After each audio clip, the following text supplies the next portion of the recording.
കിനാക്കൂടുമാ മരുപ്പച്ച തേടി തേടി ഉരുകും വേനൽ തീരങ്ങളിൽ.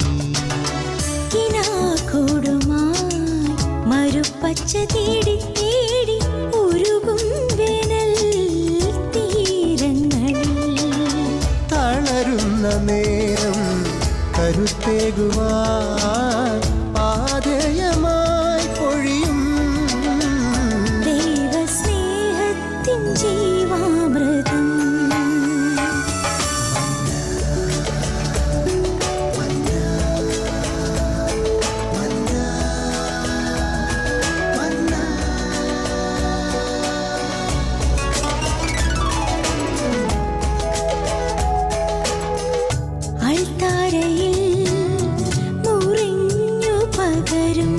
ആത്മയുഗത്തിൻ കൃപയായൊഴുകും അൾത്താരയിൽ മുറിഞ്ഞു പകരും. ആത്മയുഗത്തിൻ കൃപയായൊഴുകും വിശ്വസ്നേഹത്തിൻ ദൈവാമൃതം.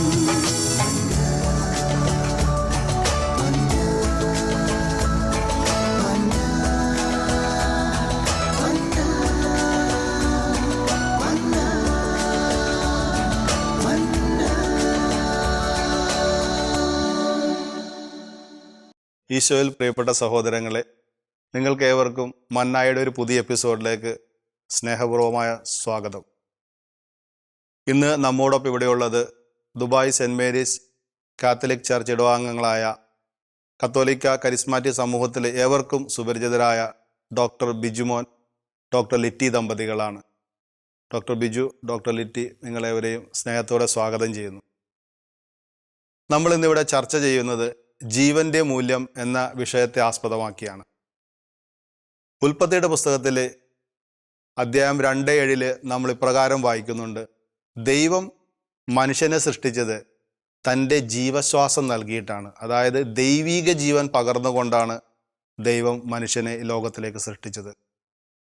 എന്നിരുന്നാലും ഈ ദൈവീക ജീവനെ മനുഷ്യൻ നിസ്സാര കാര്യങ്ങളുടെ പേരിൽ തല്ലിക്കെടുത്തുന്ന വാർത്തകളാണ് നമുക്ക് ചുറ്റും കണ്ടുകൊണ്ടിരിക്കുന്നത്. അതിൽ തന്നെ ഏറ്റവും വേദന ഉളവാക്കുന്ന ഒരു പാപമാണ് ഭ്രൂണഹത്യ എന്നത്. ഒന്നുറക്കെ നിലവിളിക്കാൻ പോലും കഴിയാതെ പോകുന്ന കുഞ്ഞുങ്ങളെ കൊന്നൊടുക്കുന്ന ആ മഹാപാപം നമുക്ക് ചുറ്റും വർദ്ധിച്ചു വരുന്നു. വേൾഡ് ഹെൽത്ത് ഓർഗനൈസേഷൻ്റെ കണക്ക് പ്രകാരം ലോകത്തിൽ ഓരോ വർഷവും 4 മുതൽ 5 കോടി വരെ ഭ്രൂണഹത്യകളാണ് ഔദ്യോഗികമായി അവരുടെ കണക്കുകൾ പ്രകാരം നടന്നുകൊണ്ടിരിക്കുന്നത്. അതായത് 1,25,000 ഭ്രൂണഹത്യകളാണ് പ്രതിദിനം നടക്കുന്നത്. കുറച്ചും കൂടി ചിന്തിക്കുകയാണെങ്കിൽ നമ്മളിപ്പോൾ ചർച്ച ചെയ്യുന്ന ഈ നേരത്ത് പോലും ഓരോ മിനിറ്റിൽ 86ഓളം ജീവനുകളാണ് പൊലിയുന്നത്. ഡോക്ടർ ബിജു, എന്തുകൊണ്ടാണ് ഈ കാലഘട്ടത്തിൽ ഈ ഭ്രൂണഹത്യ എന്ന തിന്മ ഇത്രയധികം വർദ്ധിക്കുന്നത് എന്നാണ് അങ്ങയുടെ അഭിപ്രായം? ഈ വിവാഹത്തെക്കുറിച്ചും പ്രത്യേകിച്ച് സഭയുടെ കാഴ്ചപ്പാടിലുള്ള വിവാഹം ഒരു കൂദാശയാണല്ലോ. ആ കൂദാശയെക്കുറിച്ചും അതിൻ്റെ പരിപാവനത, അതിൻ്റെ ഫലങ്ങളെക്കുറിച്ചൊക്കെ ഉള്ളൊരു ബോധ്യക്കുറവുണ്ട്. അതിൻ്റെ ആ സീരിയസ്നെസ്സിലെ ആൾക്കാർക്ക് അറിഞ്ഞുകൂടാ. ഇപ്പോൾ 2 പേര് ഒരുമിച്ച് സന്തോഷത്തോടെ ജീവിച്ചു പോകുന്ന ഒരു പ്രക്രിയ എന്നുള്ള രീതിയിലുള്ളൊരു കാഴ്ചപ്പാടാണ് പൊതുവിൽ. അതേസമയം സഭ പഠിപ്പിക്കുന്ന പോലെ ഈ അതായത് വിവാഹം എന്ന കൂദാശയുടെ ഫലങ്ങളായിട്ട് ദമ്പതികളുടെ നന്മ, സന്താനോൽപാദനം, അവരുടെ വളർത്തൽ, വിദ്യാഭ്യാസം, ഇതാണ് ഫലങ്ങളായിട്ട് നമ്മൾ പറയുന്നത്. അപ്പം അങ്ങനെ ഒരു കാഴ്ചപ്പാടിൽ ആൾക്കാർക്കില്ല. ഇപ്പം ഉദാഹരണത്തിന് പുതുതായിട്ട് ഒരു നവദമ്പതികൾ അവർ വിവാഹം ചെയ്ത് കഴിയുമ്പോൾ അവരൊരു കാഴ്ചപ്പാട് ഒരുപക്ഷെ എങ്ങനെയായിരിക്കും? കുറച്ചു കാലമൊക്കെ സന്തോഷത്തിൽ നമ്മൾ ജീവിച്ച് മുമ്പോട്ട് പോവുക. ആ സമയത്ത് പെട്ടെന്നൊരു കുഞ്ഞുണ്ടാകുമ്പം അതൊരു തടസ്സമാണല്ലോ. പിന്നെ അതിനെ ചൊല്ലിയുള്ള ഗർഭധാരണം, അതിൻ്റെ കാര്യങ്ങൾ, പിന്നെ കുഞ്ഞിനെ നോക്കണ്ടേ. അപ്പോൾ അവർക്കൊരു ജീവിക്കാനുള്ളൊരു സമയമില്ല എന്നുള്ളൊരു ചിന്ത. അപ്പോൾ അതങ്ങനെ കൊണ്ടുപോകുന്ന ഒരു പ്രവണത ഒന്ന്. പിന്നെ എന്തായാലും നമുക്ക് ഈ കാലത്ത് അറിയാം, എല്ലാ കാര്യങ്ങളും ഈ സാമ്പത്തിക ബാക്ക്ഗ്രൗണ്ടിനെ ചുറ്റിപ്പറ്റിയാണ് എല്ലാം നിലനിൽക്കുന്നത് ഈ കാലത്തിൽ. അപ്പം എല്ലാവരും ചിന്തിക്കുന്നതാണ് ഒരു കുഞ്ഞ് അല്ലെങ്കിൽ 2 കുഞ്ഞിനെയൊക്കെ, അല്ലെങ്കിൽ ഇന്നത്തെ സാമ്പത്തിക ചുറ്റുപാട് നല്ലൊരു വിദ്യാഭ്യാസം കൊടുത്ത് ഒരു സ്ഥാനത്തൊക്കെ എത്തിക്കണതിനുള്ള ചിലവൊക്കെ കണക്കൂട്ടി നോക്കുമ്പോൾ ആൾക്കാർ എപ്പോഴും പിന്നോട്ട് വലിയും. കൂടുതൽ നമ്പറിനെ വേണ്ട എന്നുള്ളൊരു ചിന്ത. പിന്നെ പെട്ടെന്ന് തന്നെ ഒരു കുഞ്ഞായാലുള്ള ബുദ്ധിമുട്ട്, ഇതാ മറ്റൊരു പ്രധാന കാര്യം. ഇപ്പം നമ്മൾ തന്നെ ഇപ്പോൾ കേൾക്കുന്നവർ തന്നെ നമ്മൾ ഓരോരുത്തരുടെയും ഞങ്ങളുടെ ജീവിതത്തിൽ തന്നെ പോലും നമ്മൾ ചിന്തിച്ചാലും ഈ ഒരു ചിന്ത എല്ലാവർക്കും ഉണ്ട്. പിന്നെ ഒരു പ്രധാനപ്പെട്ട കാര്യം എന്ന് പറഞ്ഞാൽ അതായത് ലോകത്തിൻ്റെ കാഴ്ചപ്പാടാണ്. ഇപ്പം സഭയുടെ കാഴ്ചപ്പാടും ലോകത്തിൻ്റെ കാഴ്ചപ്പാടും വളരെ വിപരീത ദിശയിലാണ്. ലോകം ചിന്തിക്കുന്ന ഇതാണ്, ഇപ്പം തന്നെ ഉദാഹരണത്തിന് കഴിഞ്ഞ ഒരു 1-1.5 സെഞ്ച്വറിയിൽ മനുഷ്യകുലം ആവിർഭവിച്ചിട്ട് ഉണ്ടായിട്ടുള്ള പോപ്പുലേഷൻ്റെ ഒരു 2-3 ഇരട്ടി വർധന ഈ കഴിഞ്ഞ 1-1.5 സെഞ്ച്വറിയിൽ ഉണ്ടായിട്ടുണ്ട് ടോട്ടൽ പോപ്പുലേഷനിൽ. അപ്പോൾ ഇങ്ങനെ പോപ്പുലേഷൻ ക്രമാതീതമായിട്ട് വർദ്ധിച്ചു കഴിഞ്ഞാൽ അത് നമ്മുടെ ഈ നിലനിൽപ്പിനെ തന്നെ, ഭൂമിയുടെ നിലനിൽപ്പിനെ തന്നെ ബാധിക്കും. അതായത് വിഭവങ്ങൾ കുറയും, വലിയ ദാരിദ്ര്യം ഉണ്ടാകും, സാമ്പത്തിക പ്രതിസന്ധി വരും. ഇങ്ങനെ ഒരു ചിന്ത ലോകവ്യാപകമായിട്ട് ഗവൺമെൻറ്റുകൾക്കെല്ലാം ഉണ്ട്. അതുകൊണ്ട് തന്നെയാണ് പല ഗവൺമെൻറ്റുകളും, പ്രത്യേകിച്ച് ഏഷ്യയിലൊക്കെ അറിയാം, നമുക്ക് ഈ ബർത്ത് റേറ്റ് വളരെ കൂടുതലുള്ള രാജ്യങ്ങളിലൊക്കെ അത് കൺട്രോൾ ചെയ്യാൻ വേണ്ടിയിട്ട് നിയമപരമായിട്ട് തന്നെ പല കാര്യങ്ങളും കുടുംബാസൂത്രണം പോലുള്ള പദ്ധതികൾ നിയമത്തിലൂടെ തന്നെ പ്രാബല്യത്തിൽ കൊണ്ടുവന്നിട്ടുണ്ട്. അപ്പോൾ അതിനെ ഫോളോ ചെയ്ത ആൾക്കാരെ ഇപ്പോൾ ഒരു 70-80 കഴിഞ്ഞ് ഇങ്ങോട്ട് എടുത്താൽ മുമ്പൊക്കെ 8-10 കുഞ്ഞുങ്ങളുണ്ടാകുന്നത് ആരും അതിനെക്കുറിച്ച് പ്രത്യേകിച്ചൊന്നും ചിന്തിക്കുക, അല്ലെങ്കിൽ അതിന് ശേഷം ഇങ്ങോട്ട് നോക്കിയാൽ ഒരു 3 കുഞ്ഞ് 4 കുഞ്ഞായി കഴിഞ്ഞ ആൾക്കാർ ഇങ്ങനെ തുറച്ചു നോക്കാൻ തുടങ്ങുന്ന ഒരു പ്രവണത ഉണ്ടായിരുന്നു സമൂഹത്തിൽ. നമ്മുടെ ഇന്ത്യയിലൊക്കെ പറഞ്ഞാൽ എല്ലാവർക്കും അറിയാവുന്ന കാര്യമാണ്. അതെ, അപ്പോൾ അങ്ങനെ ഒരു പ്രവണതയുണ്ട്. അപ്പം ചുരുക്കത്തിൽ കുറച്ച് കുഞ്ഞുങ്ങളാണ് ഗവൺമെൻറ് പ്രോത്സാഹിപ്പിക്കുന്നതും അങ്ങനെ ഒരു ചിന്തയാണ്. ഇതൊന്നും ഒരു പ്രസക്തമായിട്ടുള്ള നമ്മുടെ സാധാരണ ചർച്ചകളിലോ ഇപ്പോൾ എത്രയോ ചർച്ചകളിലും കോമൺ മീഡിയയിൽ നമ്മൾ കാണുന്നു. ഇങ്ങനെയുള്ള കാര്യം എവിടെ മെൻഷൻ പോലും ചെയ്യാറില്ല.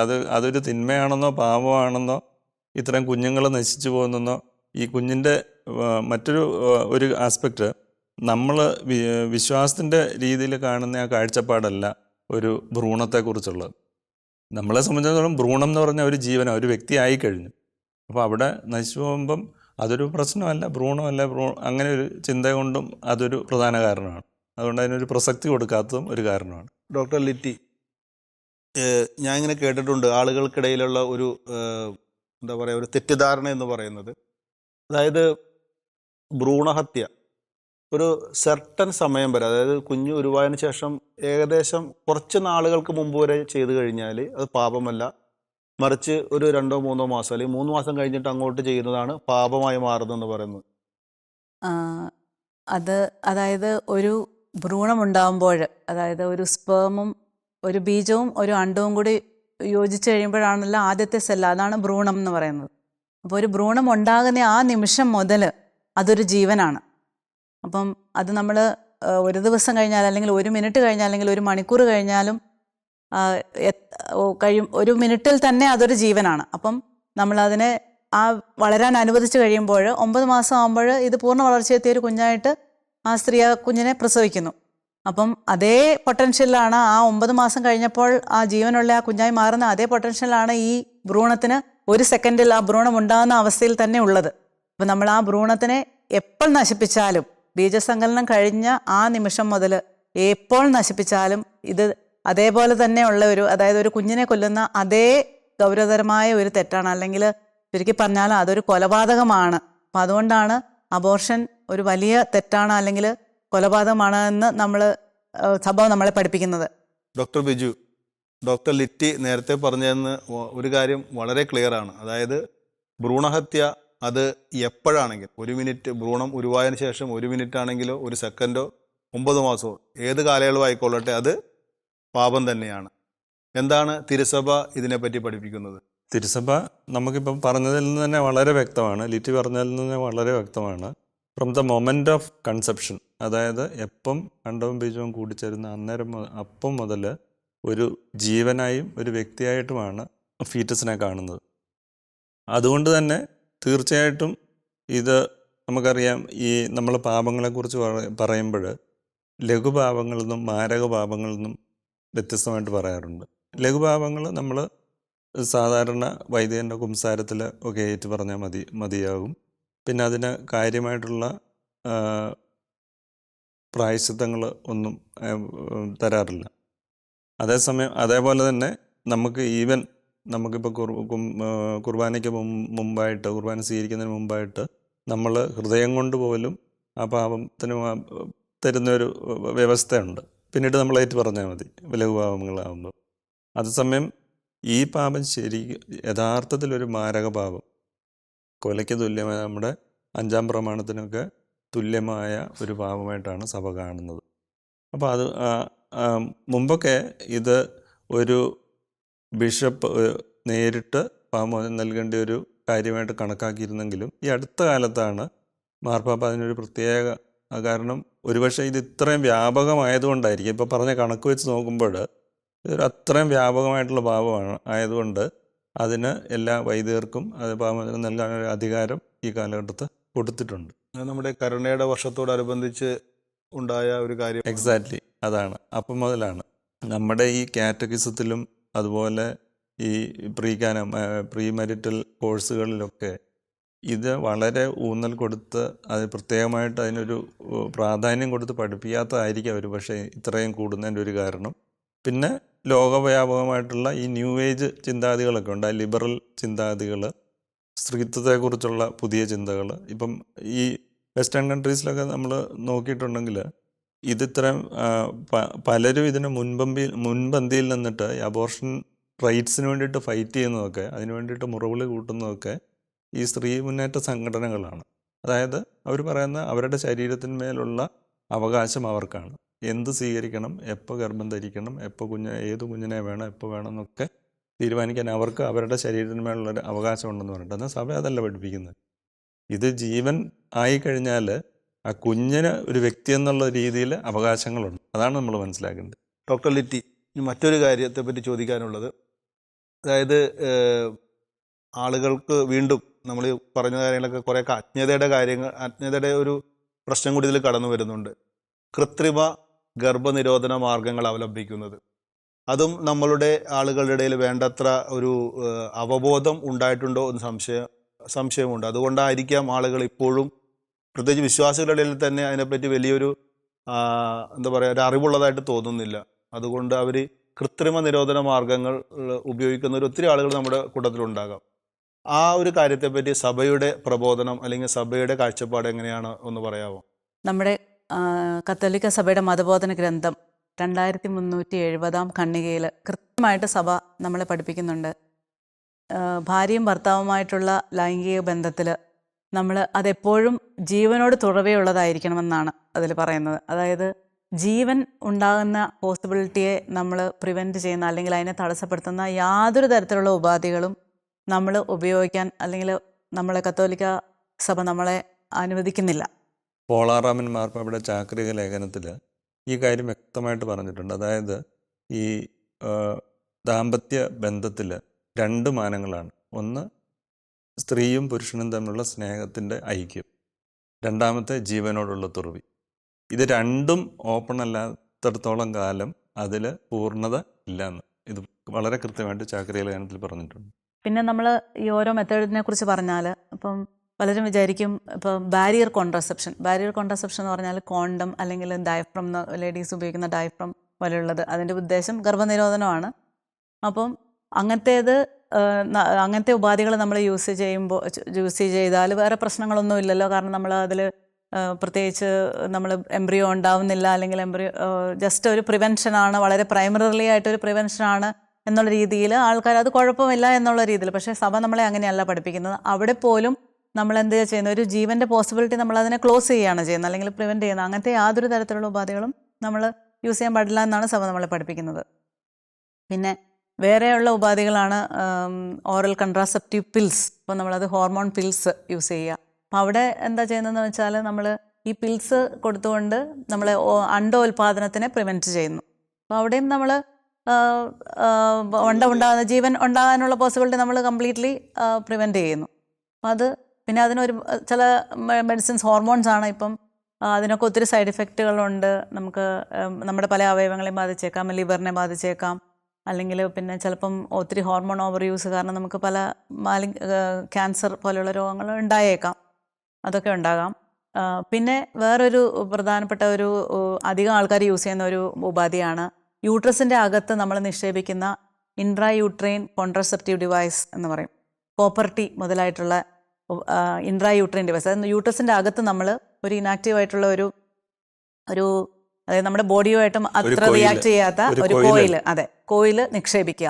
അപ്പോൾ ഈ കോയിൽ യൂട്ടസിൻ്റെ ക്യാവിറ്റി, അതായത് ഗർഭപാത്രത്തിൻ്റെ ക്യാവിറ്റിക്കകത്ത്, അതായത് അവിടെയാണ് ബേബി വളരേണ്ടത്, ആ ക്യാവിറ്റിക്കകത്ത് നമ്മളിത് നിക്ഷേപിക്കുക. അപ്പോൾ ഇതൊക്കെ പ്രൈമറിലി ചെയ്യുന്നതെന്ന് വെച്ചാൽ ഇവിടെ അണ്ടോൽപാദനത്തിനെ പ്രിവെൻറ്റ് ചെയ്യുന്നില്ല. അപ്പം അണ്ടം ഉൽപ്പാദിപ്പിക്കപ്പെടുന്നുണ്ട്. അപ്പം നാച്ചുറലി അണ്ടം ഉൽപ്പാദിപ്പിക്കപ്പെടുമ്പോൾ അവിടെ ഒരു എംബ്രിയോ അല്ലെങ്കിൽ ഒരു ഭ്രൂണം ഉണ്ടാകുന്നുണ്ട്. അപ്പം ലൈംഗികബന്ധത്തിൽ ഏർപ്പെടുമ്പോൾ അവിടെ ഭ്രൂണം ഉണ്ടാകുന്നുണ്ട്. ഭ്രൂണം ഉണ്ടാകുന്നത് എപ്പോഴും ഫലോപ്പിയൻ ട്യൂബ്, അതായത് അണ്ടവാഹിനി കുഴലുകളുണ്ട് യൂട്രസിൻ്റെ 2 സൈഡിലും. അണ്ടവാഹിനി കുഴലുകളിലാണ് ഗർഭധാരണം നടക്കുന്നത്. അതായത് ബീജസങ്കലനം നടക്കുന്നത് അണ്ടവാഹിനി കുഴലുകളിലാണ് എല്ലാവർക്കും. അണ്ടം ഉണ്ടായി വരുന്ന സമയത്ത് സ്പേംസ്, അതായത് ബീജം ഉണ്ടെങ്കിൽ അതെങ്കിൽ അടുത്ത ദിവസങ്ങളിൽ ലൈംഗിക ബന്ധത്തിൽ ഏർപ്പെട്ട് കഴിഞ്ഞാൽ അവിടെ ഒരു ബേബി അല്ലെങ്കിൽ ഒരു എംബ്രിയോ ഉണ്ടാകുന്ന പോസിബിലിറ്റി ഉണ്ട്. അപ്പോൾ ഈ എംബ്രിയോ ഉണ്ടാകുന്നത് ഫലോപ്പിയൻ ട്യൂബിൻ്റെ അകത്താണ്. ഫലോപ്പിയൻ ട്യൂബിൻ്റെ അകത്തുനിന്ന് ഈ എംബ്രിയോ യൂട്രസിൻ്റെ ക്യാവിറ്റിക്കകത്ത് വന്ന് വളരണം. അതിന് ഓൾമോസ്റ്റ് ഒരു 5 to 7 days ആണ് ഈ ട്രാവൽ, അതായത് ഫലോപ്പിയൻ ട്യൂബിൻ്റെ അകത്തുനിന്ന് യൂട്രസിൻ്റെ അകത്തേക്ക് വന്ന് ട്രാവൽ ചെയ്ത് ഇവിടെ വന്ന് അതായത് ഇംപ്ലാന്റ് എന്ന് പറയും, അതായത് യൂട്രസിൻ്റെ ക്യാവിറ്റിക്കകത്ത് പതിഞ്ഞ് അവിടെ വളരാൻ, യൂട്രസിൻ്റെ ലൈനിങ്ങിൻ്റെ അകത്തേക്ക് വളർന്ന് അവിടുന്ന് ന്യൂട്രീഷൻ ഒക്കെ എടുത്ത് ബേബി ഇങ്ങനെ വളരാൻ തുടങ്ങുന്ന ആ പ്രോസസ്സിന് പറയുന്നതാണ്, അതിൻ്റെ ആദ്യത്തെ പ്രോസസ്സിന് പറയുന്നതാണ് ഇംപ്ലാന്റേഷൻ. അപ്പോൾ ഈ ഇംപ്ലാന്റേഷൻ എന്ന് പറഞ്ഞാൽ അതാണ് ഏറ്റവും പ്രധാനപ്പെട്ട ഒരു കാര്യം. ഒരു എംബ്രിയോ അല്ലെങ്കിൽ ഒരു ഫീറ്റസ് വളരാൻ ആദ്യമായിട്ട് യൂട്രസിൻ്റെ അകത്ത് ഇംപ്ലാന്റഡ് ആവണം. അപ്പോൾ നമ്മുടെ ഈ ഇൻട്രായൂട്രൈൻ ഡിവൈസസ് എന്താണ് ചെയ്യുന്നത്? അവിടെ ഒരു ഹോസ്റ്റൈൽ എൻവറോൺമെൻറ്റ്, അല്ലെങ്കിൽ ഈ കോപ്പർ ആണെങ്കിൽ കോപ്പർ ഇസ് എംബ്രിയോ ടോക്സിക്, അതായത് ഈ ഫീറ്റസിനെ നശിപ്പിച്ച് കളയുന്നു, അവിടെ വെച്ച് തന്നെ അതിനെ കൊല്ലുന്നു. ഇത് കോൺട്രാസെപ്റ്റീവ് അല്ല, അതായത് കോൺട്രാ മീൻസ് നമ്മൾ പ്രതിരോധിക്കല്ല ചെയ്യുന്നത്, ഇത് നമ്മൾ അതിനെ ഇൻട്രപ്റ്റ് ചെയ്യുകയാണ്, ഇൻട്രാസെപ്റ്റീവാണ്. അതായത് എംബ്രിയോ അവിടെ ഉണ്ടാവുന്നുണ്ട്, അതിനെ വളരെ ഏർലി ആയിട്ട്, അതായത് അതിന് യൂട്രസിൻ്റെ അകത്ത് വന്ന് ഇംപ്ലാന്റ് ചെയ്ത് വളരാൻ തുടങ്ങുന്നതിന് മുമ്പേ തന്നെ നമ്മൾ അതിനെ നശിപ്പിക്കുന്നു. പക്ഷെ അവിടെ ഒരു ലൈഫ് ഉണ്ടായി, അതൊരു ഫുൾ പൊട്ടൻഷ്യൽ ഉള്ള ഒരു ബേബിയാണത്. ആ ബേബീനെ നമ്മൾ വളരെ ഏർലി ആയിട്ട് അതിനെ നമ്മൾ നശിപ്പിച്ച് കളയുന്നു. അതാണ് ഇൻട്രായൂട്രൈൻ ഡിവൈസിൻ്റെ നമ്മൾ യൂസ് ചെയ്യുമ്പോൾ നടക്കുന്നത്. അപ്പോൾ അത് എത്ര ഗൗരവമായിട്ടുള്ള തെറ്റാണ്.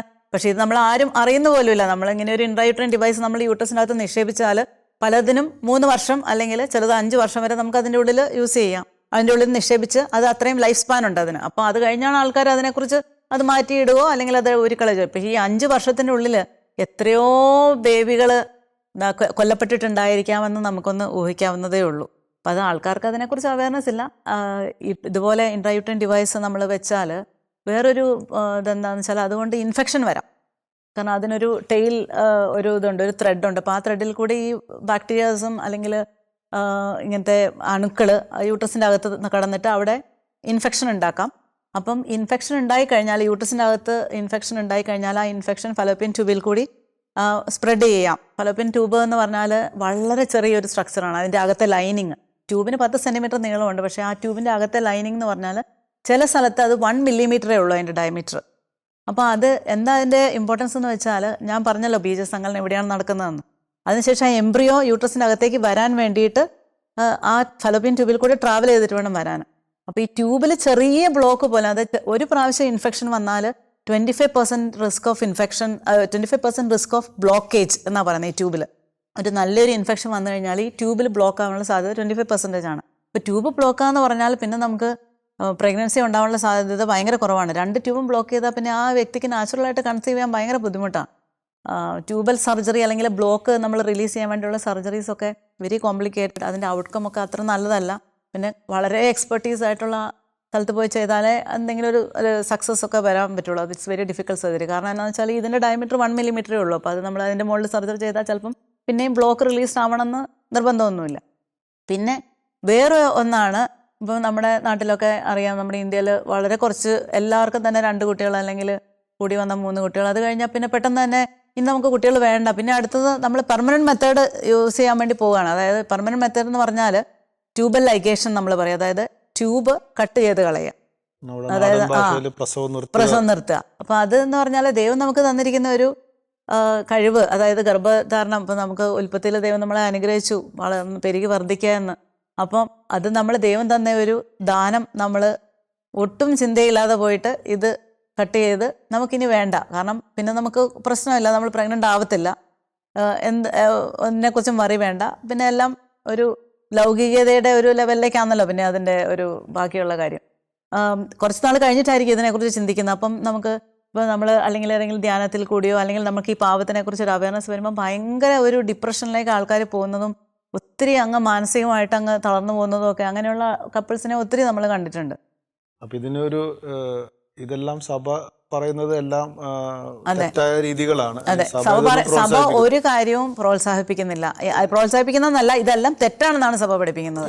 NFP മാത്രം, NFP മാത്രം, നാച്ചുറൽ ഫാമിലി പ്ലാനിങ് മെത്തേഡ് മാത്രമാണ് സഭ അംഗീകരിക്കുന്ന, സഭ പ്രോത്സാഹിപ്പിക്കുന്ന ഒരു രീതി എന്ന് പറയുന്നത്. കാരണം അത് പ്രകൃതിദത്തമായിട്ട് നമുക്ക് ഈ സ്പേസിങ്ങിന് വേണ്ടി തന്നിരിക്കുന്ന ഒരു അതെ. അപ്പൊ പ്രതിഭാസമാണ്. നാച്ചുറൽ ഫാമിലി പ്ലാനിംഗ് എന്ന് പറഞ്ഞാൽ അതിൽ നമ്മൾ യാതൊരു മെഡിസിനോ ഒരു ആർട്ടിഫിഷ്യൽ ആയിട്ടുള്ള ഉപാധികളോ നമ്മൾ അതിൽ യൂസ് ചെയ്യുന്നില്ല.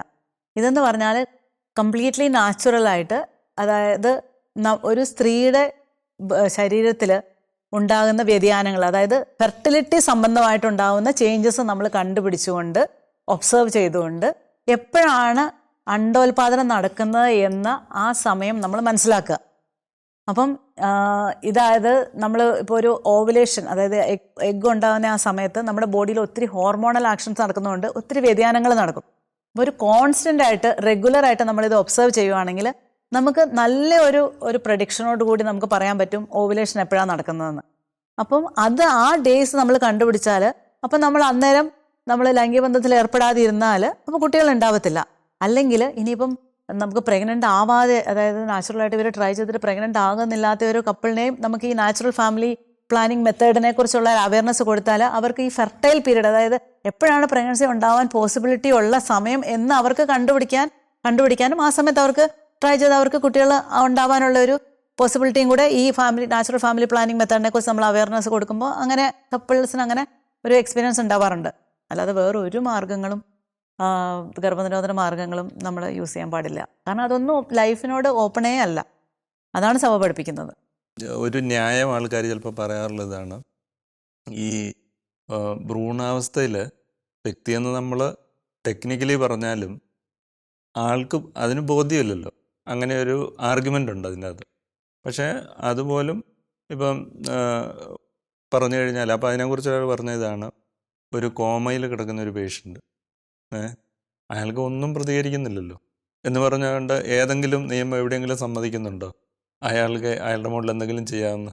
നമുക്കിഷ്ടമുള്ള ചെയ്യാനുള്ള ഒരു ഇതും തരുന്നില്ല. അയാളെ ജീവനായിട്ടല്ല നമ്മൾ കണക്കാക്കുന്നത്.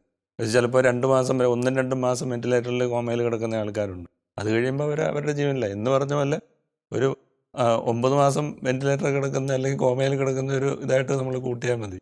ശരിക്കും പറഞ്ഞാൽ ജീവൻ തന്നെയാണ്. ഇതുപോലെ തന്നെ നമ്മളിപ്പോൾ കൃത്രിമ നിരോധന മാർഗങ്ങളെ പറ്റിയൊക്കെ നമ്മൾ കേട്ടു, അതിൻ്റെ പാപങ്ങളെ പറ്റിയൊക്കെ പഠിച്ചു. പിന്നീട് ഇപ്പോൾ കണ്ടുവരുന്ന മറ്റൊരു കാര്യം കൊണ്ടുള്ളത് കുട്ടികൾ ഉണ്ടാകുന്നില്ല.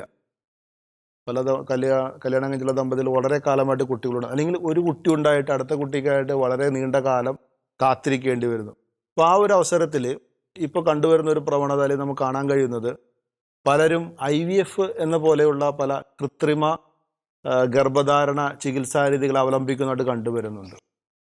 ഇത് പാപമാണെന്ന് പലർക്കും ഇന്നത്തെ കാലത്ത് അറിയത്തില്ല. എങ്ങനെയാണ് ഈ കൃത്രിമ ഗർഭധാരണ ചികിത്സകൾ പാപകരമായി തീരുന്നത്? എന്താണ് സഭയുടെ കാഴ്ചപ്പാട്? അതിനെപ്പറ്റി ഒന്ന് ഡോക്ടർ ലിറ്റിക്ക് പറയാമോ? നമ്മൾ ഒരു കാര്യം നമ്മൾ മുമ്പേ പറഞ്ഞതുപോലെ തന്നെ ഒരു ബേബി, അതായത് ഒരു ഭ്രൂണം ഉണ്ടാകുമ്പോൾ ആ ഭ്രൂണം ഒരു ലൈഫാണ്. അപ്പോൾ അത് ഉണ്ടാകുന്ന ആ നിമിഷം മുതൽ അതൊരു ഇൻഡിവിജ്വലാണ്. അപ്പം നമ്മൾ ആ ലൈഫിനെ നമ്മൾ നശിപ്പിക്കുന്ന ഒരു വലിയൊരു തെറ്റ് ഈ ആർട്ടിഫിഷ്യൽ റിപ്രൊഡക്റ്റീവ് ടെക്നോളജിയിൽ ഉണ്ട്.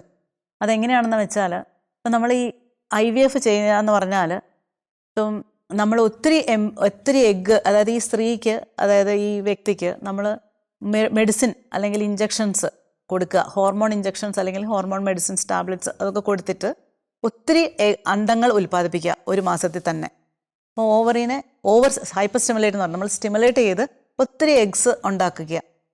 അപ്പം ആ മരുന്നുകൾക്കൊക്കെ സൈഡ് ഇഫക്റ്റ് ഉണ്ട്. ഒത്തിരി നമ്മൾ പല സൈക്കിളുകൾ ഇതിങ്ങനെ എടുത്തിട്ടൊക്കെ ആയിരിക്കും കുറേ എഗ്സൊക്കെ അവർ അങ്ങനെ എഗ്സ് ഉണ്ടായി കഴിയുമ്പോൾ, അതായത് കളക്ട് ചെയ്യുക എഗ്സ് ഒരു സൈക്കിളിൽ തന്നെ. ഇപ്പം ഒരു 10-15 എഗ്സ് ഉണ്ടായെന്ന് വെച്ചാൽ എല്ലാ എഗ്ഗും ഇവർ അൾട്രാസൗണ്ട് ഗൈഡഡ് ആയിട്ട് നമ്മളത് കളക്ട് ചെയ്ത് വെക്കും. കളക്ട് ചെയ്തെടുത്തിട്ട് സ്പേമുമായിട്ട് ഔട്ട് ഓഫ് ദ ബോഡി, അതാണ് ഇൻ വിട്രോ. നമ്മൾ ഒരു ടെസ്റ്റ് ട്യൂബ് എന്ന് പറഞ്ഞാൽ നമ്മൾ സാധാരണ ആൾക്കാർ പറഞ്ഞ ടെസ്റ്റ് ട്യൂബ് എന്ന് പറയുന്ന പോലെ, ഇപ്പോൾ ടെസ്റ്റ് ട്യൂബ് അത് ആർട്ടിഫിഷ്യലായിട്ട് ഒരു ഡിഷിൽ നമ്മൾ ബീജസങ്കലനം നടത്തുന്നു. അപ്പോൾ ഇപ്പോൾ 15 എഗ്ഗ് നമ്മൾ കളക്ട് ചെയ്തു, കുറേ സ്പേം ആഡ് ചെയ്തു. എന്നിട്ട് അതിൻ്റെ അകത്തുനിന്ന് അപ്പോൾ 15 എംബ്രിയോ ഉണ്ടായിട്ടുണ്ടാവും, അല്ലെങ്കിൽ ഒത്തിരി എംബ്രിയോസ് ഉണ്ടായിട്ടുണ്ടാവും. എന്നിട്ട് ഈ എംബ്രിയോസിനെ ഇവർ എംബ്രിയോളജിസ്റ്റ് അത് നോക്കി അതിൽ നല്ല ക്വാളിറ്റിയുള്ള എംബ്രിയോസിനെ എടുത്ത് തിരിച്ച് ഗർഭപാത്രത്തിൽ നിക്ഷേപിക്കുക. അപ്പോൾ ഇതിൽ നമുക്ക് എസെൻഷ്യലി നമ്മൾ നോക്കിയാൽ തന്നെ അത് ഒന്നും വേണ്ട, അങ്ങനെ ജസ്റ്റ് ഒന്ന് ചിന്തിച്ചാൽ തന്നെ അവിടെ എത്ര എംബ്രിയോസ് നമ്മൾ അതെവിടെ ഉണ്ടാക്കി, നമ്മുടെ ഇഷ്ടപ്രകാരം നമ്മൾ കുറേ എഗ്ഗ് കളക്ട് ചെയ്ത് കുറേ സ്പേം ആഡ് ചെയ്ത് നമ്മൾ തന്നെ അവിടെ ജീവൻ ഉണ്ടാക്കി നല്ലതെടുത്ത് ബാക്കിയുള്ളത് നമ്മൾ ഡിസ്കാർഡ് ചെയ്യുക. അതല്ലെങ്കിൽ കുറേ ആൾക്കാർ പറയുന്നതെന്ന് വെച്ചാൽ ഒത്തിരി ഗുഡ് ക്വാളിറ്റി എംബ്രിയോസിനെ കിട്ടിയാൽ കുറേ എംബ്രിയോ ഫ്രീസ് ചെയ്ത് ഫ്യൂച്ചർ യൂസിന് വേണ്ടി നമ്മൾ എംബ്രിയോ ബാങ്കിൽ ഫ്രീസ് ചെയ്ത് വെക്കുക, അല്ലെങ്കിൽ ഇവരുടെ ഫ്യൂച്ചർ യൂസിന് വേണ്ടിയിട്ട് പിന്നെ യൂസ് ചെയ്യുക. സപ്പോസ് ഈ സൈക്കിളിൽ നമ്മൾ എംബ്രിയോനെ നിക്ഷേപിച്ചിട്ടും സക്സസ് ആയില്ല എങ്കിൽ പിന്നെ യൂസ് ചെയ്യാൻ വേണ്ടിയിട്ട് അവർ ഈ എംബ്രിയോനെ ഫ്രീസ് ചെയ്ത് വെക്കുക. ഇങ്ങനെയൊക്കെയാണ് ഇതിൽ നടക്കുന്നത്. അപ്പം നമ്മൾ എത്ര എംബ്രിയോസിനെ ഇതിൽ നമ്മൾ ഡിസ്കാർഡ് ചെയ്ത്, അതായത് നമ്മൾ നശിപ്പിച്ച് കളയുക, അതൊന്നും നല്ല എംബ്രിയോസ് അല്ല. അങ്ങനെ നമുക്ക് ദൈവം ഒരു ജീവനെ ഉണ്ടാക്കി ജീവനെ നശിപ്പിച്ച് കളയാനുള്ള ഭ്രൂണഹത്യയായി മാറുന്നുണ്ട് അവിടെ. അതെ അതെ, അങ്ങനെ ഒരു 10-25ഓളം കുഞ്ഞുങ്ങള് അല്ലെങ്കിൽ ഉണ്ടായിട്ട് 1-2 തിരികെ അമ്മയുടെ ഗർഭത്തിലേക്ക് വെക്കുക, ബാക്കിയെല്ലാം അതിനെ നശിപ്പിച്ച് കളയുകയും ചെയ്യുന്ന ഒരു വലിയൊരു തെറ്റാണത്. കൊലപാതകമായി ശരിക്കും വലിയൊരു തെറ്റാണ്. അപ്പം ദൈവം നമുക്ക് കുഞ്ഞുങ്ങളെ തന്നിട്ടില്ല എങ്കിൽ നമുക്ക് അതിന് ദൈവത്തിനൊരു പ്രത്യേക പ്ലാനും പദ്ധതിയും, അല്ലെങ്കിൽ ആ സമയത്തേക്ക് നമ്മൾ വെയിറ്റ് ചെയ്തിരിക്കുക. നമുക്കറിയാലോ, ബൈബിളിൽ തന്നെ നമ്മൾ എത്രയോ എല്ലാ ഇപ്പം മാതാവിൻ്റെയും ഒക്കെ കാര്യം ആലോചിച്ച് എത്രയോ പ്രാർത്ഥിച്ചതിന് ശേഷം ഉണ്ടായ പ്രധാനപ്പെട്ട പല ജനനങ്ങളും അതെ വലിയ കാത്തിരിപ്പിന് ശേഷമാണ് ഉണ്ടായത്. അത്രയും പ്രാർത്ഥനയെല്ലാം കൊണ്ട് ദൈവത്തിന്റെ കറക്റ്റ് സമയത്ത് ദൈവം നമുക്ക് തരും. ദൈവിക പദ്ധതി ഉണ്ടാകും അങ്ങനത്തെ കാര്യങ്ങളിൽ.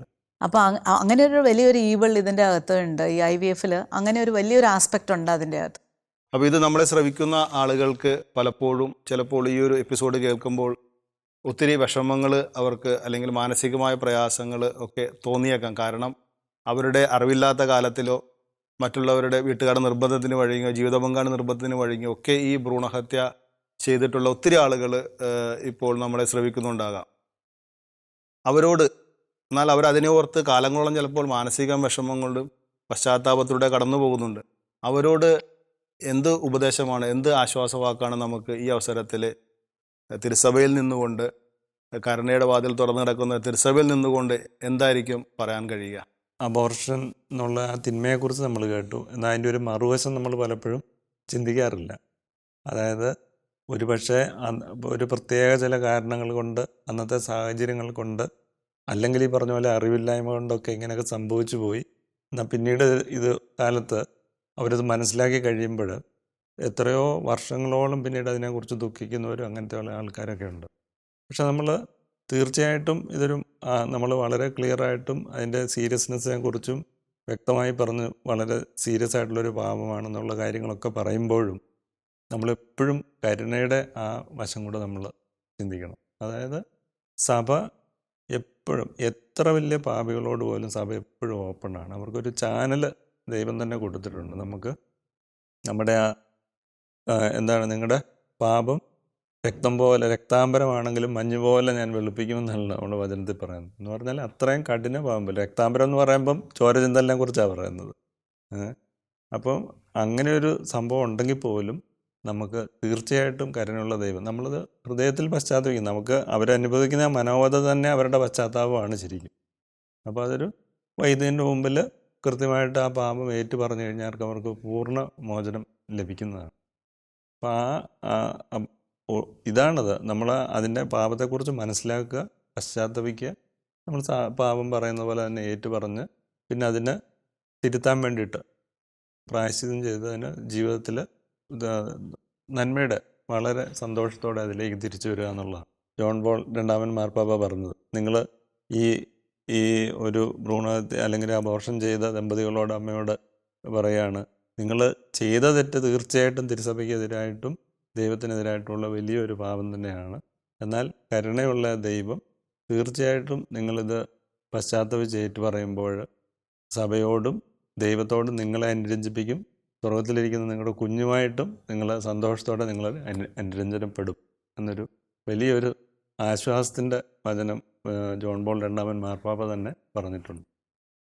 നമ്മുടെ ജീവിതത്തിൻ്റെ അറിവില്ലായ്മ മൂലമൊക്കെ നമുക്ക് ഈ ഒരു പാപത്തിൽ അല്ലെങ്കിൽ ഇതിന് മൂലം വേദനിക്കുന്നവരുണ്ടെങ്കിൽ മടങ്ങി വരുവാൻ തിരുസഭ നമ്മളെ എന്നും ഓർമ്മിപ്പിക്കുന്നു. കരുണയുടെ വാതിൽ തുറന്നിട്ടുകൊണ്ട് ദൈവം അനുരഞ്ജനപ്പെടുവാൻ നമ്മളെ വിളിക്കുകയാണ്. നമുക്ക് ദൈവത്തോടും നമ്മളുടെ അറിവില്ലായ്മ മൂലമോ അല്ലെങ്കിൽ അജ്ഞത മൂലമോ ഒക്കെ പൊലിഞ്ഞു പോയ ആ കുരുന്നു ജീവനോടും രമ്യതപ്പെട്ടുകൊണ്ട് നമുക്ക് തിരികെ ദൈവത്തിലേക്ക് നടന്നെടുക്കാം.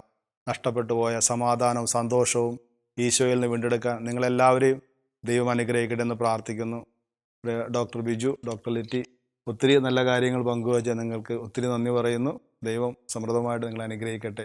Praise the Lord. കുരിശ് രക്ഷയുടെ അടയാളമാണ്.